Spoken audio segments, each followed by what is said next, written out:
आपण आता यांच्या ओपन प्लॉट मध्ये पण आहे आणि यांना आता फरक विचारूया.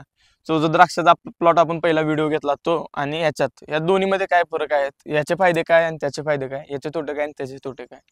काय वाटतं? ह्याच्यामध्ये काय होतंय, एकरी झाडांची संख्या इथं कमी बसत्या. म्हणजे पहिल्या वर्षी आम्हाला इथं भले 14 किलो पर्यंत झाडाला अवरेज भेटलं.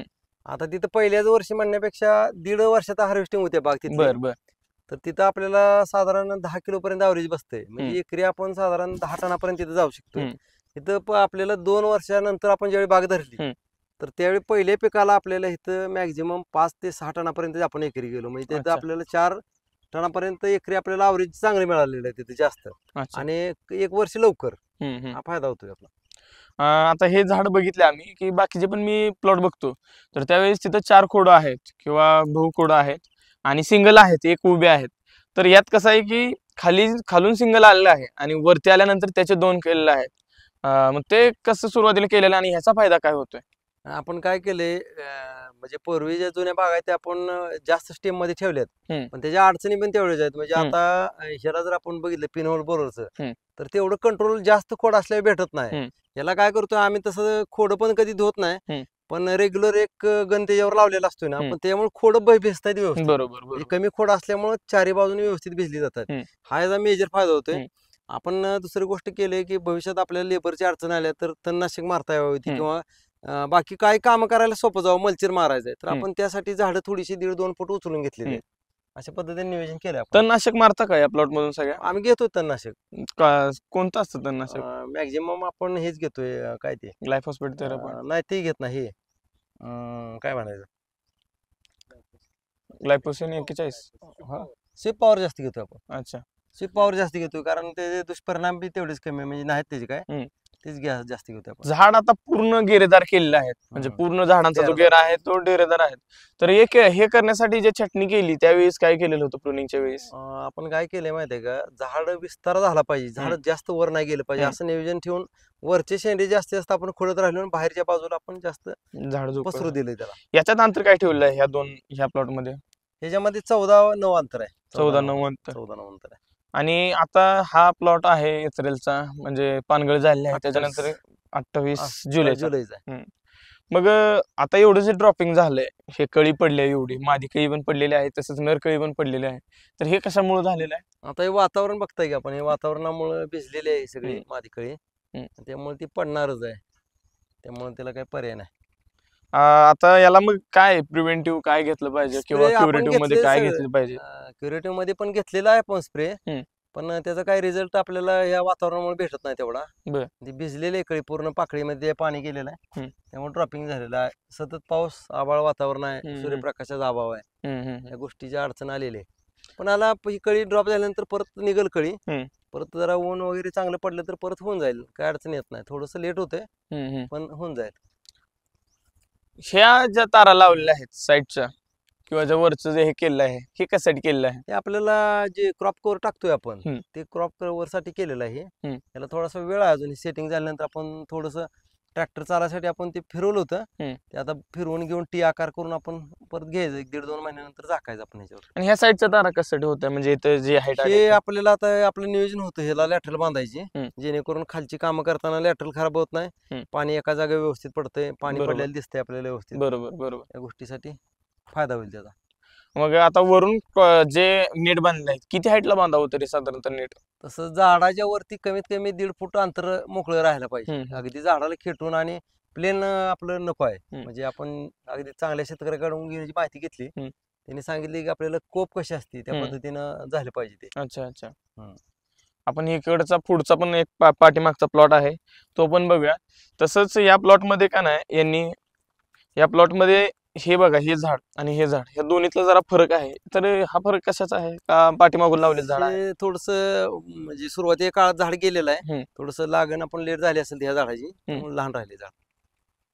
हे गवत तुम्ही कुठंच उगू दिलं नाही, तसंच बेड पण आहे तो 1 फुटाचा केलेला आहे. 1 फूट बेड केल्यानंतर काय फायदा होतो त्याचा? उंची 1 फूट मिळाल्यानंतर तुमचा पावसाळ्यामध्ये जरी पाऊस जास्त झाला तर मुळी व्यवस्थित चालू राहील. जास्त पाऊस झाला तरी पाण्याचा निचरा होऊन झाड व्यवस्थित राहतील. आता आपला हा प्लॉट जो आहे 6 जुलैचा एप्रिल प्लॉट आहे, तर या प्लॉट मध्ये काय अडचणी आलेल्या होत्या? ह्या प्लॉट मध्ये काय झालेलं आहे, त्यावेळी पण सेम परिस्थिती आली ती. सूर्यप्रकाशाचा अभाव होता, सतत पाऊस झाल्यामुळे नर कळीचं प्रमाण म्हणजे 2 वेळा पण नरच कळी निघली. अच्छा. आणि त्याच्यामुळं 2 वेळा नर पडून तिसऱ्यांदा मादी निघून आता थोड्या प्रमाणात 2-3 डझनापर्यंत सेटिंग आलेलं आहे. आणि मादी कळी आहे, जास्त नाही पण आहे कामापुरती. हा एवढी टिकली तरी पण सेटिंग होऊन जाईल. आता याच्यात ही जी सेटिंग मिळालेली आहे, एवढ्या सेटिंग वरती पण म्हणजे आपलं जो घातलेला खर्च आहे किंवा जे केलेला खर्च आहे तो निघेल काय? ह्या सेटिंग वरती खर्च निघेल की, पण आपल्याला काहीतरी मिळालं पाहिजे ना, आपलं पण झालं पाहिजे. तर होईल ते, अजून कळी निघत राहते. आता ही नवीन पण कळी निघायला लागलेली आहे, नवीन अशी निघलेली चांगली कळी निघाली, स्ट्रोक चांगला आहे कळीचा. आणि होऊन जाईल ते. अजून एक महिना समजा जरी गेला, भले लेट होईल पण निघून जाईल, काय अडचण येत नाही. इथं पाठीमागे एक अशा 2-3 कळ्या सापडल्या आता बघताना. ही कळी म्हणजे हा चिटकलेल्या कळ्या आहेत आणि त्याच्यानंतर हे ड्रॉपिंग झाले आहेत. याचं काय झालं होतं? नाही, हे आता ही जाय ना भिजलेलंच आहे, मॅक्झिमम पावसात भिजलेलंच आहे. पाणी ह्याच्यामध्ये गेल्यानंतर हे आपण परागभवन जे म्हणतो ते होऊ शकत नाही. ह्यातले पराग सगळे ओले होऊन गेल्यामुळं होऊ शकत नाही. ह्या अडचणी आलेल्या आहेत. अच्छा. आपण काय अडचणी मात करत जायचं आहे आणि आपल्याला निश्चितच चांगल्या पद्धतीने रिझल्ट मिळतील. या प्लॉटला खतं कशी दिलेली होती? कारण तिथं तर म्हणजे आपल्याला मध्येच द्यावी लागत होती, पण याला कशी खतं दिलेली होती? याला काय, आपली दोन्ही बाजूला डबल इन लाईन आहे ह्याच्यामध्ये दिसते बघा. तर आपण काय करतोय, हे वरतीच आपण शेणखत टाकतोय, बेसल डोस पण असाच वरती टाकतोय. आणि आपल्याकडे तो साईड रोटर आहे, त्यानं रोटरनं फिरवून घेऊन ते मातीमध्ये मिक्स केलं जाते पूर्णपणे. आणि त्याच्यानंतर बेडच्या अवजाराने बेड मारले तर ते पूर्णपणे व्यवस्थितपणाने मोजून जाते सगळ्या. जो खत टाकताय, कारण साईडला इनलाईन आहे, मग माणसांकडून टाकता की मशीन टाकता? मशीन आहे आपल्याकडे, ऑटोमॅटिक मशीन आहे टाकायचं, त्यानं आपण त्याद्वारे टाकतोय. बघा म्हणजे किती ऍडव्हान्स शेती केलेली आहे. सगळ्या गोष्टी मशीनच होत आहेत. खत टाकणं मशीन होत आहे, परत ते मिक्स करणं पण मशीनच होत आहे, आणि त्याच्यानंतर ते मुजवणं ते सुद्धा मशीनच होत आहे. म्हणजे इथं लेबरचा खर्च वाचतोय, परत कामं फास्ट होत आहेत मशीन असल्यामुळे.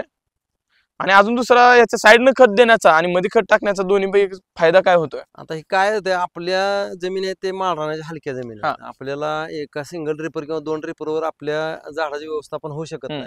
त्यामुळे आम्ही पहिल्यापासूनच डबल लाईनचा मेथड आम्ही वापर केलेला आहे. तर त्या पद्धतीने आम्हाला रिझल्ट चांगले आलेले आहेत. साईज मध्ये खूप चांगला बदल होतोय, त्यामुळे आम्ही हीच पद्धत वापरतोय. मग आता कळी जी माग पुढे सेटिंग झाली, म्हणजे आता ही सेटिंग झाली किंवा हे 6 जुलैचं आहे, म्हणजे आपण थ्रिप्सला प्रिव्हेंटिव्ह म्हणून 15व्या-20व्या दिवसापासून सुरू करतोय काम. आज ह्या प्लॉटला जवळजवळ म्हणजे 1.5 महिना होत आलेला आहे, जास्त झाले 2 महिने होत आलेले आहेत. तर मग ह्याला थ्रिप्सला परत कंटिन्यू स्प्रे चालूच आहेत का? आता काय पर्याय राहिला नाही ना, कारण पहिले 2 लॉट नरचे निघल्यामुळं आपले पहिले काय स्प्रे समजा वाया गेले, पण आपल्याला परत स्प्रे घ्यावाच लागणार, त्याशिवाय कळी आपल्याला डाळिंब क्लीन राहणार नाही. त्यामुळे ते एक्स्ट्रा खर्च होणारच आहे आपला ह्यावेळी. आता हे मध्ये वाढलेलं गवत आहे, तर याचं काय कसं करता नियोजन? आता याला स्वीपावर घ्यायचं, तणनाशक मारून टाकायचं, जाळून टाकायचं. आणि एक तुमच्याकडे मशीन पण होती की ते जे मधलं गवत आहे ते मिक्स करून पाठीमागे टाकतंय, तर ते पाठीमागे गवत टाकल्यानंतर ह्याच्या बेडवरती, तर ते त्याचा फायदा काय होतो जमिनीसाठी? ते काय होते, गवत उंच जर वाढलं असेल, अगदी तुमच्या कमरे एवढं मांडी एवढं जर आलं असेल उंच 2-3 फूट, तर त्यानं ते मल्चर जो आहे तो चांगला काम करतोय. मग व्यवस्थित गवत कट करून ते वर फेकलं पण जाते, तो पण पर्याय आपल्याकडे आहे. दोन्ही पद्धतीने आपण करू शकतो. काटा ज्यावेळेस छाटणी केली जाते त्यावेळेस ते काटा बाहेर काढून पेटवता की त्याचं काय करता? नाही, आपण जे छाटणीचं जे मटेरियल जेवढं पण निघतंय ते सगळं गोळा करून इथं मध्ये घेतो, आणि आपण ट्रॅक्टरला जो मल्चर आहे आपला काडीकुट्टीचं मशीन आहे त्यामध्ये ते आपण फिरवतो, आणि ती काड्या सगळ्या इथेच टाकल्या जातात. आम्ही मटेरियल बाहेर काढून जाळणे हा आम्ही पद्धत 3-4 वर्षापासून बंद केलेली आहे. बर. आणि आता खोडावरती मी बघतोय कमी फुटवे आहेत, बाकीच्यांच्या खोडांवरती जास्त फुटवे येतात. ह्याच्या म्हणजे काय केलेलं होतं की कमी फुटवे येतात, कशामुळे? आपण काय केलंय, सुरुवातीला पासून ते कवळे फुटवे असताना जर पुसले गेले व्यवस्थित तर ते फुटवे निघायचं प्रमाण कमी राहतंय. जर फुटवे निभार झाले तुम्ही कात्रीने काढत राहिला तर तिथे त्याचे डोळे जास्त प्रमाणामध्ये राहतात आणि झाडावर जखमा पण होतात आणि ते फुटत राहते सतत. बर. आता बघा, हे पावसातून 3 वेळा पाऊस झाल्यानंतर पण कळी ड्रॉपिंग होऊन ही एवढी कळी चिटकलेली आहे, आणि तसंच हे स्ट्रॉंग स्ट्रक्चर केलेलं आहे. असं प्रत्येक शेतकऱ्यांनी करायला पाहिजे, कारण याचे फायदे भरपूर होत आहेत. म्हणजे हे जर दिसत नसले फायदे, पण ते काम करण्यासाठी सोपं होत आहे, झाडाचं स्टेजिंग करण्यासाठी सोपं होत आहे. ह्या गोष्टी म्हणजे अनेक गोष्टींचे फायदे आहेत. तसंच यांचं म्हणजे जो रानातला कचरा आहे तो रानातच असतो, त्याच्यामुळे जे सॉलिड वेस्ट चांगलं होत आहे आणि ह्याला जो ऑर्गॅनिक कार्बन मिळतोय त्या वेस्ट पासून तो भरपूर मिळतोय. तसं आता ह्यांचं जो स्लरीचं युनिट आहे, आपण स्लरीचं सोबत जे देशी जनावर आहेत त्याचं ते युनिट आपण पूर्ण बघूया. प्लॉटची जर पूर्ण माहिती विचारलीच आहे आपण यांना, तरी अजून म्हणजे काय विचारायचं असेल तर तुम्ही कमेंटमध्ये विचारू शकता खाली, काय प्रश्न असतील तर. धन्यवाद.